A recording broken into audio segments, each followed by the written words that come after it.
Right now, you are waiting for something. Maybe you are waiting for a page to load. Maybe you are waiting for a meeting to start. Maybe you are sitting in silence doing nothing at all, and some part of you cannot stand it.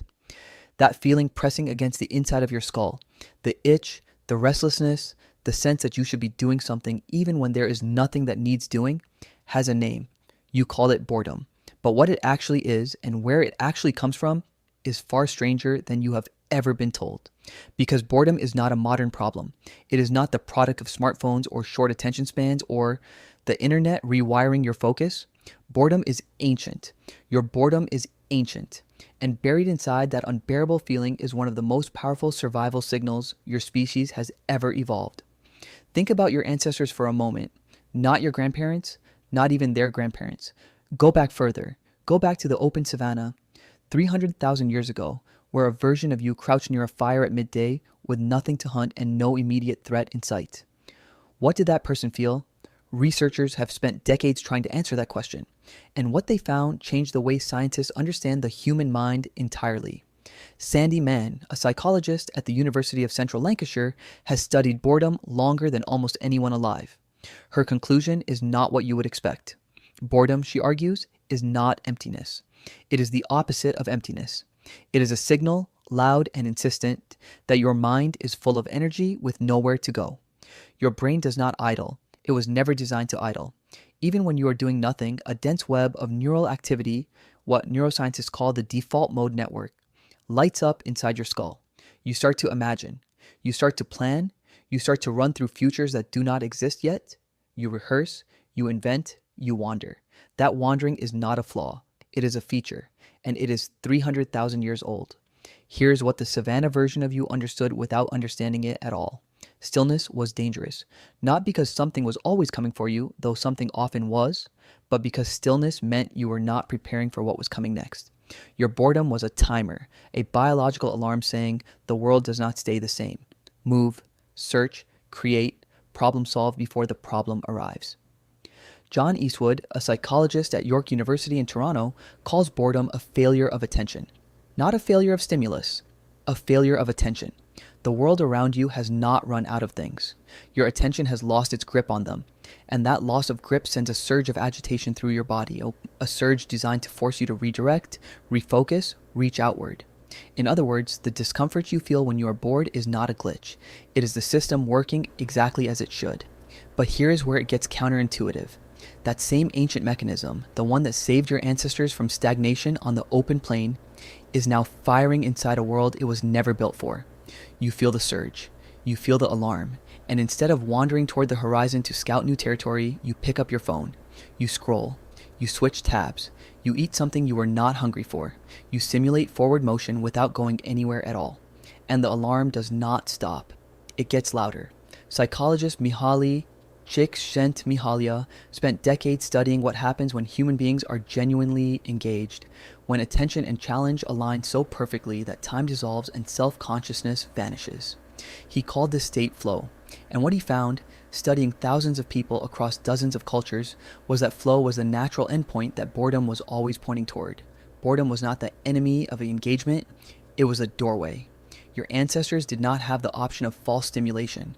When the boredom signal fired, they had two real choices.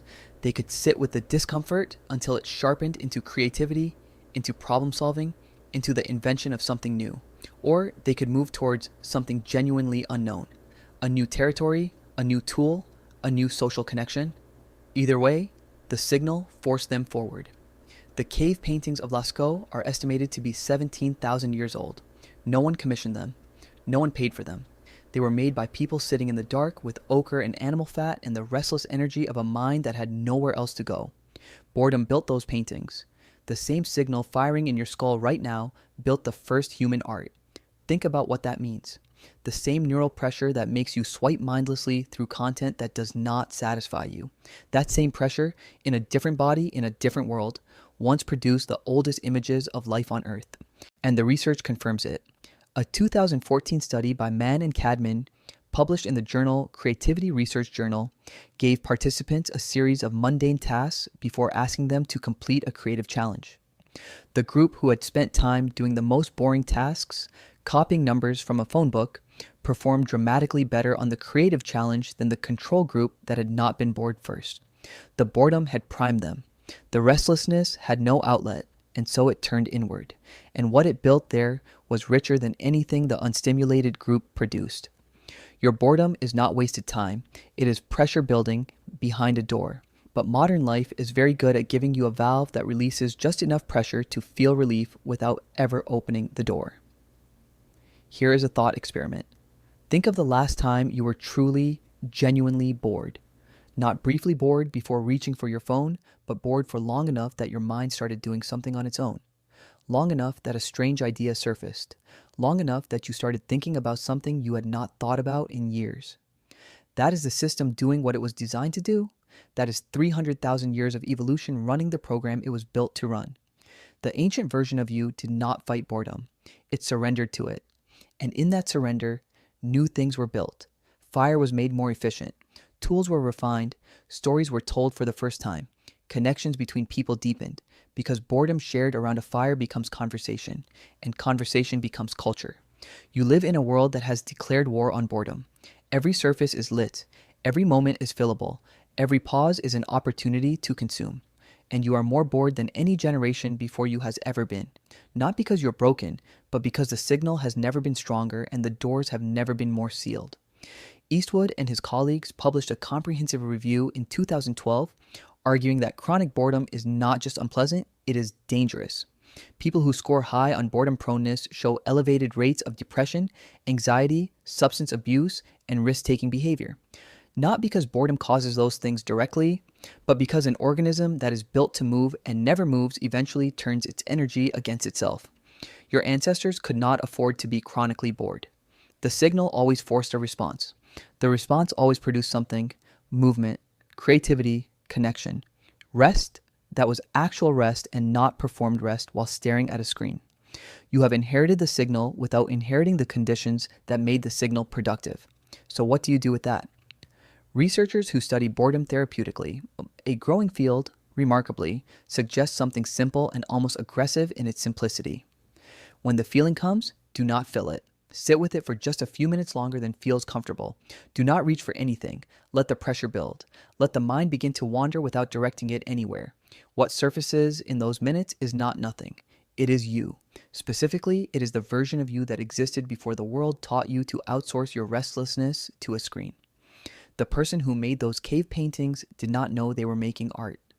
They were just a mind with energy and nowhere to put it, pressing pigment into stone because the alternative, doing nothing, was unbearable. You are that person. The same wiring, the same signal, the same fire. Tonight, when the familiar restlessness arrives and your hand moves automatically toward the thing that will quiet it, you might pause for just one moment. Not because the pause will be comfortable. It will not. But because what lives on the other side of that discomfort has been waiting in your blood and your neurons for 300,000 years. You never noticed that your boredom is the oldest tool you own, but now you do.